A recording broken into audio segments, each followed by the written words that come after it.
Hello! Kamusta po mga kalahing Pinoy sa iba't ibang sulok ng daigdig? Magandang umaga po sa inyo lahat. Ako po si June at pag-uusapan po natin, pagkwentuhan natin itong si Madriaga at si Saldico. Nasaan na nga ba si Saldico? At ito naman si Madriaga, biglang nagkaroon daw ng banta sa kanyang buhay. May nagtangka daw na pumatay sa kanya.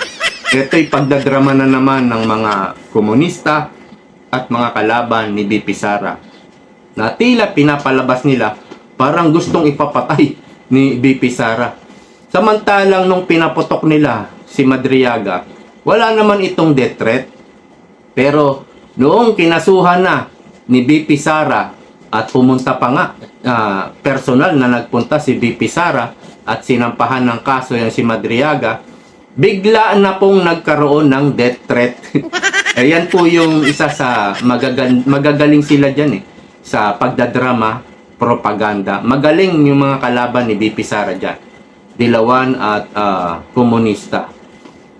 Ang sabi naman ng kampo ni BP Sara, yung kanilang attorney na si Panelo, ang gusto nila ay buhay si Madriaga para mapatunayan na itong si Madriaga ay tanim witness lamang. Doon mapapatunayan na gawa-gawa lang ang kwento nito at mayroon ngang napuna si BP Sara dito naman sa report ng bilyonaryo. Ayan. Ito po yung report ng bilyonaryo. Ayan, mayroong letter B sa bandang itaas na kanan. At sinasabi rito, BP Sara sues ex-aide for perjury. Ito po'y disinformation, ito po'y fake news dahil never pong naging aide ni BP Sara si Madriaga. Kaya po napaka ng pagbabalita nito, napaka-reckless po. Hindi po siya ex-aide. So malinaw po at ito yung statement ni BP Sara. Madriaga as my ex-aide or bagman are inaccurate and misleading. Calling him an ex-aide assume as fact the very lie that the perjury complaint seeks to address. He was never my aide, friend, employee, or a member of my staff in any capacity. The only person who knows him is Attorney R. Kilala of ISIP Pilipinas. I urge the media to exercise greater care in their reporting. Accuracy and fairness must always come first. Thank you, Sara Z. Duterte. So, kailangan linawin po ito ng kampo ni BP Sara. At alam natin, mayroon pa pong mga kakasuhan si BP Sara. Kailangan na pong kasuhan dahil ginagamit po nila sa impeachment yung kanilang mga gawa-gawang witness, tanim witness, gawa-gawang kwento, gawa-gawang kaso. Kailangan po na dalhin na sa korte para mapatunayan na ito po'y peke lang na pagkakaso. Yan pong mga pagkakaso na yan, matagal na po yan at alam na din ni BP Sara na darating sa kanya yan.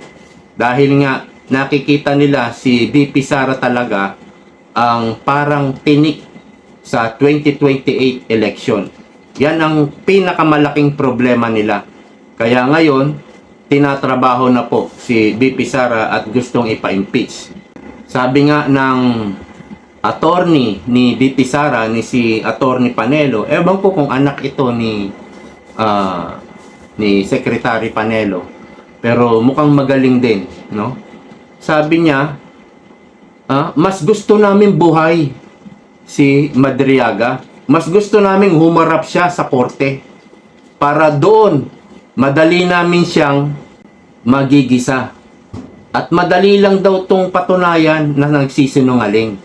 At doon sa korte, magkakaroon ng counter-examination. Or ano ba ang tawag doon?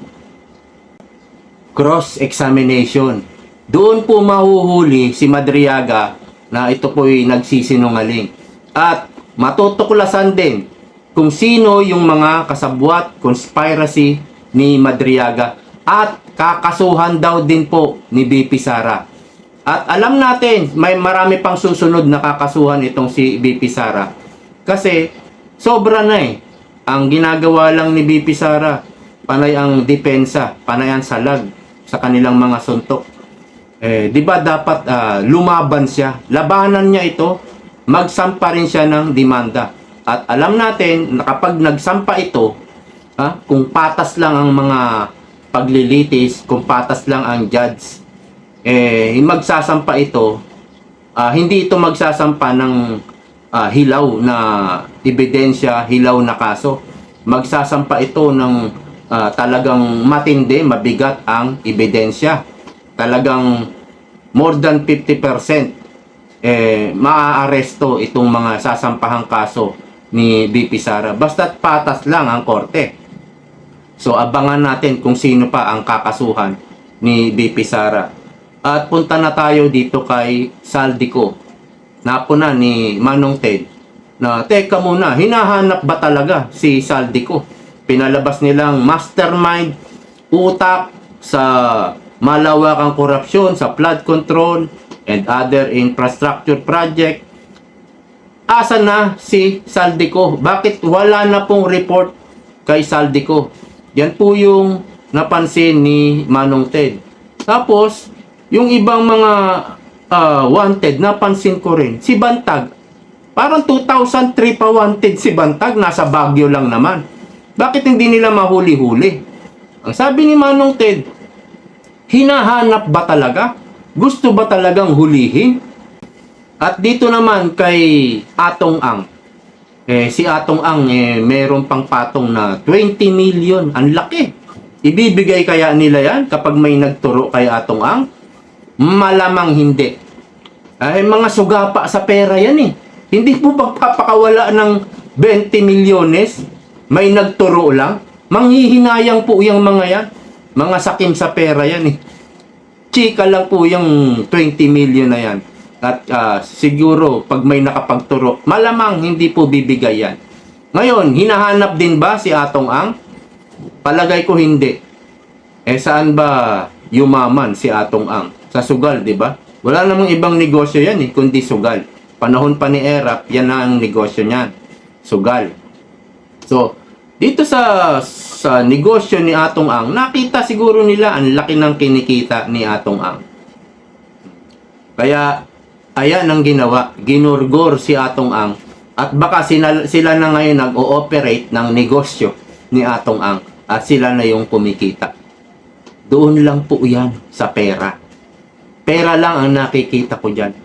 Hindi po gusto nilang magkaroon ng katarungan yung mga kinidnap na sabongero. Wala po sa kanila yon.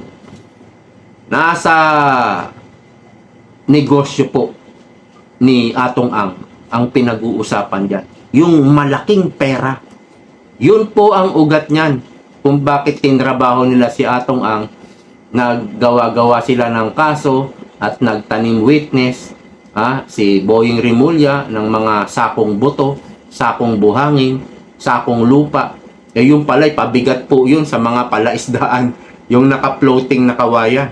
Pabigat pala yung mga sako na yon na hindi naman talaga nakuha yun sa ilalim, kundi ginupit lang po. Ginupit lang doon sa mga palaisdaan na sinasabi ng mga matatanda, amin yan eh. Pabigat namin sa ano yan eh.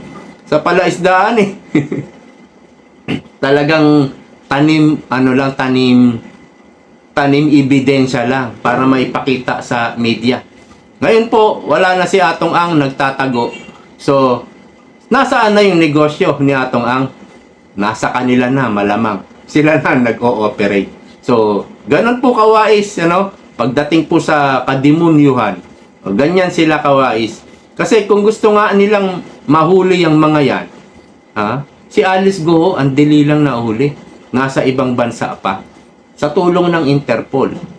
Ngayon, si Saldico, na sinasabi nilang utak ng malawakang flood control scam at kanilang hinahanap na raw at meron na silang impormasyon na nasa ganitong bansa. Hanggang ngayon, wala pa rin po. Ibig po sabihin, hindi talaga nila hinahanap at ayaw nilang arestuhin.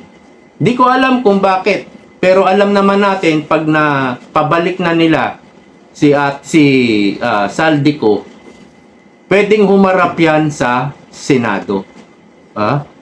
Pwedeng humarap yan. Ididemand yan ng minority. Sila Marcoleta at iba pa, sila Cayetano, na papuntahin sa Senado, dinggin, pagsalitain. Yun ang ayaw nila, pag nagsalita si Saldico. Kaya ayaw nilang hanapin, ayaw nilang arestuhin. Kaya dyan nagtataka si Manong Ted. Ang tanong ngayon ni Manong Ted, hinahanap ba nila si Saldico? So yun yung malaking question. At nabanggit din ni Manong Ted, yung ICI ngayon, ano na?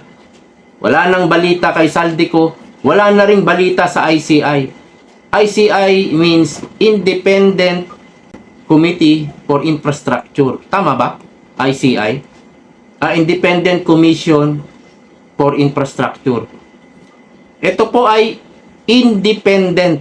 Pero nung natapos na yung kanilang pag-iimbestigasyon, yung report po ipinasa sa Malacanang. Bakit nila ipinasa? Sila po ay independent, no? Dapat nung natapos yung report, inilabas na sa buong Pilipinas, sa taong bayan. Dapat doon nila inilabas. Bakit ipinasa sa president, sa Malacanang? Di hindi na po yan independent kasi susuruin na po yan, isasalain na po ni Bongbong Marcos yan. At yung ayaw niyang report, no, kasama si ganito, tatanggalin. So magiging censorship na po, nasala na yung report bago ilabas. Hindi talaga independent ang tawag dyan. Dapat pinalitan nila, kagaya nung PACC, Presidential Anti-Corruption Commission, PACC. Yan po yung Executive Order number 1 ni Bongbong na tinanggal niya. Dahil nga, magnanakaw pala sila. Yun ang nasa utak ni Bongbong, kaya tinanggal yung Presidential Anti-Corruption Commission. O yan yata yun. Di itong pong ICI, hindi po talaga independent. Dahil nga, ipinasa doon sa Malacanang. Dapat daw, ang pangalan nito ay Presidential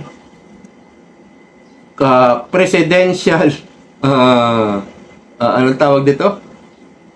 Commission for Infrastructure. Yun. Ang tagal. Ang tagal mag-loading. Yun po Di ba? Wala na po si Saldico sa balita. Hindi na po nababalita kung ano ba ang lagay, kung nasaan na ba si Saldico, kung hinahanap ba, meron bang pakikipag-kooperasyon sa Interpol. Wala na po. Wala na pong balita. Kasi nga, kung talagang gugustuhin nila, madali nilang makukuha, ayaw. Hindi na po hinahanap. Kaya, yan po, puro pambubudol po, puro panloloko sa taong bayan ang ginagawa ng gobyerno ni Bongbong Marcos. Hanggang dito na lang po. See you po next time. Bye-bye.